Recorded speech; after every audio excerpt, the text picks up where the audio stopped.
Good morning friends. स्वागत है आप सभी का आपके अपने यूट्यूब चैनल शिक्षा नोट्स में।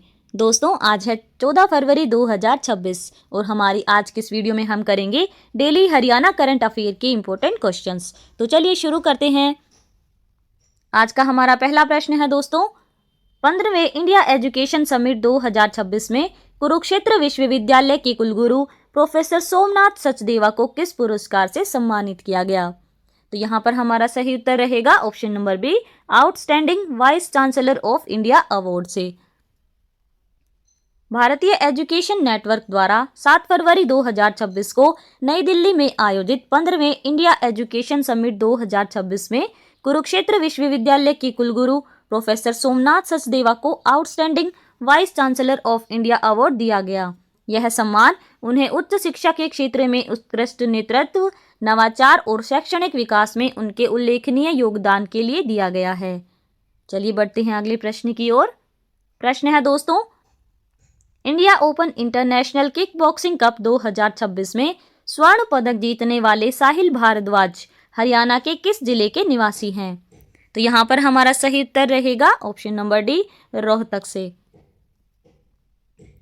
प्रतियोगिता विवरण की बात करें तो साहिल भारद्वाज ने नई दिल्ली में आयोजित 5वें India Open International Kick Boxing Cup 2026 में गोल्ड मेडल जीता है। बात करें उनकी पिछली उपलब्धियों की तो साहिल इससे पहले 4 बार नेशनल और 5 बार स्टेट चैंपियन रह चुके हैं। उन्होंने 2018 वर्ल्ड कप में सिल्वर और 2021 सर्बिया ओपन में भी गोल्ड मेडल जीता था। बात करें उनके निवास स्थान की तो साहिल भारद्वाज रोहतक शहर की जनता कॉलोनी के रहने वाले हैं। चलिए देखते हैं अगला प्रश्न।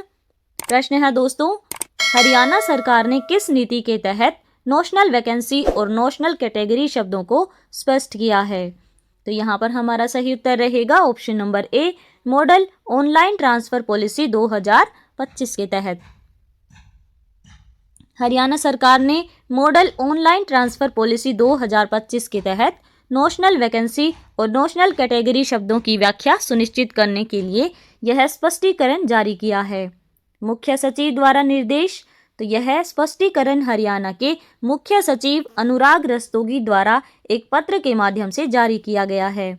ऑनलाइन तबादला अभियान से पूर्व यह क्लैरिफिकेशन राज्य के पहले ऑनलाइन तबादला अभियान शुरू होने से ठीक पहले दिया गया है, ताकि ट्रांसफर प्रक्रिया के दौरान अधिकारियों या कर्मचारियों के बीच कोई भ्रम न रहे कि किस सीट को खाली माना जाएगा और किसे नहीं। चलिए देखते हैं अगला प्रश्न। प्रश्न है दोस्तों, हाल ही में उत्तराखंड में आयोजित 38वें राष्ट्रीय खेलों में हरियाणा के खिलाड़ियों ने कुल कितने पदक जीते हैं? तो यहाँ पर हमारा सही उत्तर रहेगा ऑप्शन नंबर सी, 153 पदक।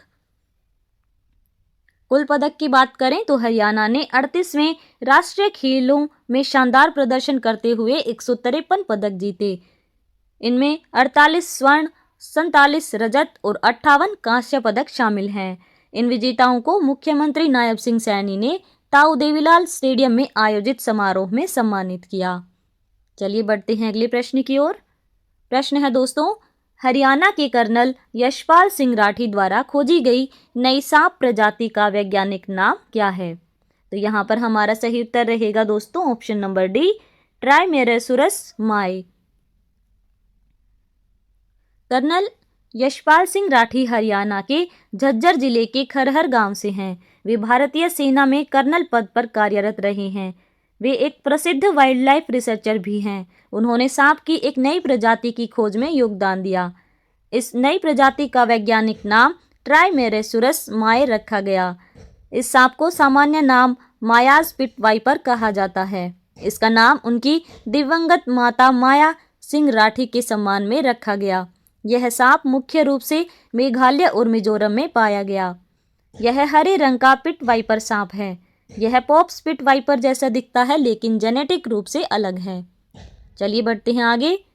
प्रश्न है दोस्तों, यमुनानगर के स्कूल में लॉन्च किए गए स्वच्छता हीरोज ऐप का मुख्य उद्देश्य क्या है? तो यहाँ पर हमारा सही उत्तर रहेगा ऑप्शन नंबर बी, खेल खेल में स्वच्छता की आदतें विकसित करना। यह ऐप बच्चों और नागरिकों को खेल खेल में सफाई के प्रति जागरूक करता है। लक्षित वर्ग इसका मुख्य फोकस विशेष रूप से बच्चों पर है ताकि बचपन से ही अच्छी आदतें पड़े। आयोजक, यह पहल नगर निगम यमुनानगर और स्नेह सेवा ट्रस्ट की संयुक्त कोशिश है। मकसद, डिजिटल माध्यम से नागरिकों की भागीदारी को बढ़ाना। चलिए बढ़ते हैं आगे। प्रश्न है दोस्तों, हरियाणा सरकार ने सेवा का अधिकार अधिनियम 2014 के तहत जारी नई अधिसूचना में बैकयार्ड पोल्ट्री इकाइयों की स्थापना योजना के लिए कितनी समय सीमा निर्धारित की है? तो यहाँ पर हमारा सही उत्तर रहेगा ऑप्शन नंबर ए, 60 दिन। हरियाणा सरकार ने प्रशासनिक सुधार विभाग की 31 दिसंबर 2021 की अधिसूचना में संशोधन करते हुए पशुपालन एवं डेयरी विभाग की सेवाओं के लिए नई समय सीमा तय की है। मुख्य सचिव द्वारा जारी अधिसूचना में 3 सेवाओं में संशोधन किया गया है और 2 नई सेवाएं जोड़ी गई हैं। इसके तहत बैकयार्ड पोल्ट्री इकाइयों की स्थापना के लिए 60 दिन का समय निर्धारित किया गया है, जबकि सूकर, भेड़ व बकरी इकाइयों के लिए यह सीमा 100 दिन और स्वदेशी पशुधन, देसी गाय व मुर्रा विकास योजना के लिए 180 दिन तय की गई है। चलिए देखते हैं अगला प्रश्न। प्रश्न है दोस्तों, एशिया की पहली regional energy modelling platform workshop का आयोजन कहाँ किया गया है? तो यहाँ पर हमारा सही उत्तर रहेगा दोस्तों option number C, Punjab university Chandigarh में। स्थान की बात करें तो यह वर्कशॉप चंडीगढ़ स्थित पंजाब यूनिवर्सिटी में शुरू हुई है। यह एशिया की पहली regional energy modelling platform workshop है। आयोजक की बात करें तो इसका आयोजन पीयू की पर्यावरण अध्ययन विभाग द्वारा climate compatible growth network UK के सहयोग से किया गया है। अवधि, यह 2 सप्ताह तक चलने वाला प्रशिक्षण कार्यक्रम है जो 9 फरवरी से 20 फरवरी तक आयोजित किया जा रहा है। भागीदारी की बात करें तो इस अंतर्राष्ट्रीय कार्यशाला में भारत, यूनाइटेड किंगडम्स और कनाडा के विशेषज्ञ भाग ले रहे हैं। चलिए बढ़ते हैं आगे। प्रश्न है दोस्तों, 21वीं ओपन नेशनल एथलेटिक्स चैंपियनशिप में कुरुक्षेत्र के 70 वर्षीय खिलाड़ी सुभाष चंद्रा ने किन स्पर्धाओं में स्वर्ण पदक प्राप्त किया? तो यहाँ पर हमारा सही उत्तर रहेगा option number D, long jump और ट्रिपल जंप में।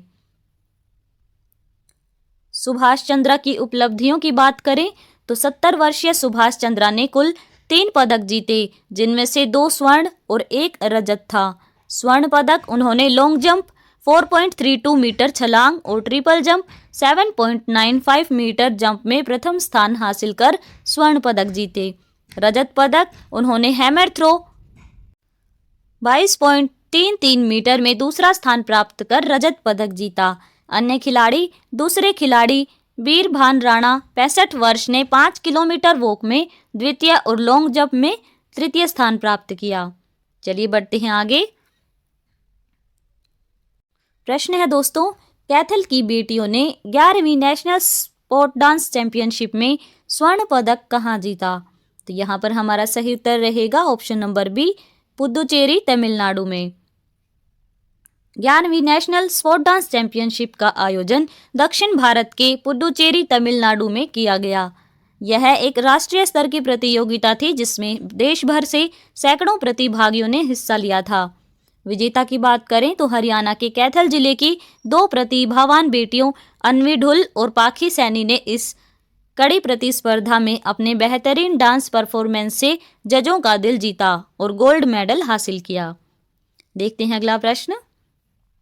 प्रश्न है दोस्तों, वित्तीय साक्षरता सप्ताह 2026 की मुख्य थीम क्या है? तो यहाँ पर हमारा सही उत्तर रहेगा ऑप्शन नंबर डी, KYC सुरक्षित बैंकिंग की ओर पहला कदम। भारतीय रिजर्व बैंक द्वारा आयोजित वित्तीय साक्षरता सप्ताह की इस वर्ष की आधिकारिक थीम KYC सुरक्षित बैंकिंग की ओर पहला कदम है। इसका चयन बैंकिंग सुरक्षा में ग्राहक की पहचान के महत्व को रेखांकित करने के लिए किया गया है। KYC यानी नो योर कस्टमर, अपने ग्राहक को पहचाने, एक अनिवार्य प्रक्रिया है। इसके माध्यम से बैंक अपने ग्राहकों की पहचान और पते को सत्यापित करते हैं, जिससे बैंकिंग सिस्टम में पारदर्शिता बनी रहती है। चंडीगढ़ जैसे शहरों में इस संदेश को फैलाने के लिए मोबाइल वैन, और होर्डिंग्स का उपयोग किया जा रहा है ताकि लोग सुरक्षित और जिम्मेदार बैंकिंग के प्रति जागरूक हो सकें और अपने खातों को सुरक्षित रख सकें। चलिए देखते हैं अगला प्रश्न। प्रश्न है दोस्तों, हाल ही में हरियाणा केंद्रीय विश्वविद्यालय द्वारा आयोजित 2 सप्ताह की रिफ्रेशर कोर्स का मुख्य विषय क्या है? तो यहाँ पर हमारा सही उत्तर रहेगा ऑप्शन नंबर बी, भौतिकी। हरियाणा केंद्रीय विश्वविद्यालय महेंद्रगढ़ में भौतिकी यानी फिजिक्स विषय पर केंद्रित 2 सप्ताह के रिफ्रेशर कोर्स की शुरुआत हुई है। यह कार्यक्रम मालवीय मिशन शिक्षक प्रशिक्षण केंद्र और विश्वविद्यालय की भौतिकी एवं खगोल भौतिकी विभाग के सहयोग से आयोजित किया जा रहा है। यह रिफ्रेशर कोर्स 21 फरवरी 2026 तक चलेगा। इस कोर्स का मुख्य लक्ष्य प्रतिभागी शिक्षकों के विषयगत ज्ञान को सुदृढ़ करना और उनकी शिक्षण दक्षता को और बेहतर बनाना है। दोस्तों, तो ये थे आज के हमारे हरियाणा करंट अफेयर के कुछ इंपॉर्टेंट क्वेश्चंस। इसके बाद हम करेंगे 2 क्वेश्चंस जिनका आंसर आप सभी को देना है। तो यहाँ पर हमारा पहला प्रश्न है, पहली कबड्डी चैंपियंस लीग 2026 फाइनल का विजेता कौन रहा? दूसरा प्रश्न है, हरियाणा में घर घर पशु चिकित्सा सेवा के लिए कितनी मोबाइल पशु चिकित्सा इकाइयां कार्यरत हैं? तो दोस्तों, हमें आशा है कि आप इन दोनों प्रश्नों के सही जवाब कमेंट बॉक्स में ज़रूर देंगे। और अगर आप सभी को हमारी वीडियो पसंद आ रही है तो वीडियो को लाइक और चैनल को सब्सक्राइब जरूर कर लें। धन्यवाद।